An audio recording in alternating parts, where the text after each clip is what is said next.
Bonjour et bienvenue à Londres. La performance de l'économie britannique est considérée comme l'une des plus fortes en Europe. Est-ce que cela veut dire que la BOE s'apprête à relever les taux?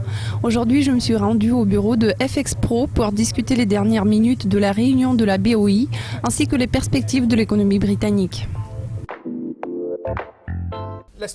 Parlons du dernier compte-rendu de la BOE et 2 votes pour la hausse. Il s'avère que l'économie britannique n'est plus si robuste qu'il y a 6 mois et 2 personnes se sont prononcées en faveur du relèvement immédiat des taux.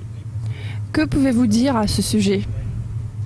Les principaux motifs se cachent derrière les données du marché du travail. Ils voient des améliorations au niveau de l'emploi. Ils s'attendent à la poursuite de cette tendance qui va se refléter sur les revenus au début de 2015. La politique monétaire ne se concentre pas sur le moment actuel, mais sa tâche consiste à donner des orientations pour l'avenir. En ce qui concerne les membres qui optent pour la hausse des taux depuis le mois d'août, personnellement, je suis étonnée de les voir tenir leur position. Ils surveillent de très près les données sur les revenus pour déterminer leur position par rapport au timing approprié. Je m'attendais à ce que l'un d'entre eux change d'avis lors de cette réunion, donc je suis étonnée qu'ils aient opté pour la hausse. En ce qui concerne cette bonne vieille histoire de l'inflation, la polémique sur le risque de déflation reste toujours verte. Pourtant, doit-on l'attribuer au coût de l'énergie? Est-ce une tendance positive? Je pense que Carney l'a bien fait comprendre cette semaine. Moins vous dépensez pour l'énergie, les combustibles et l'alimentation, plus vous pouvez dépenser pour autre chose. Donc du côté de la consommation, ça peut très bien aller. L'impact pourra se faire ressentir beaucoup plus aux États-Unis. La situation pourrait être à peu près la même avec des prix du pétrole plus élevés.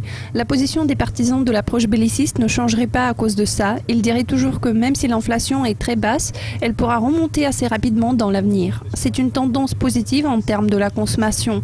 Les gens bénéficient de plus de revenus disponibles, ils font de l'épargne. Pourtant, en même temps, si l'inflation reste faible pendant très longtemps, ça peut causer un problème surtout aux États-Unis où le taux d'inflation se situe à son plus bas sur 4 ans et demi, ce qui préoccupe la Fed. La société américaine pourrait en fait suivre le modèle qu'on a observé au Japon. Les gens vont se dire « j'achète maintenant ou peut-être faut-il attendre un peu plus longtemps pour que ça coûte moins cher ?» Comme ça, ils pourront reporter leurs achats de 6 à 12 mois.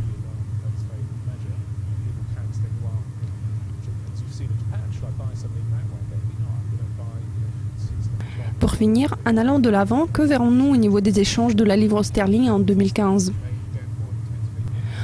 En fait, c'est une situation assez intéressante car cette année, tout était compréhensible. On achetait du dollar sans hésiter et pour le sterling, c'est un peu plus compliqué car il va surperformer l'euro, mais pas de manière considérable. Donc en ce qui concerne le dollar et le câble, je crois qu'il reste encore un certain potentiel à la hausse sur le moyen terme, mais à plus long terme, je vois le câble passer en dessous de la marque d'1,50 plus tard dans l'année. Une toute petite dernière question. Va-t-on observer des ventes massives à la veille des élections?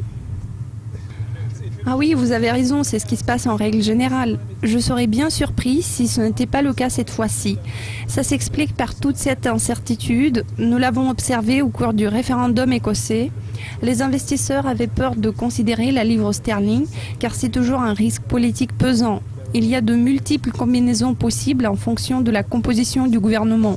Imaginons qu'un parti gagne le pouvoir à Westminster, on verra beaucoup d'incertitudes chez les investisseurs. Il faudrait bien s'attendre à une période d'incertitude pour la livre sterling dans l'avenir.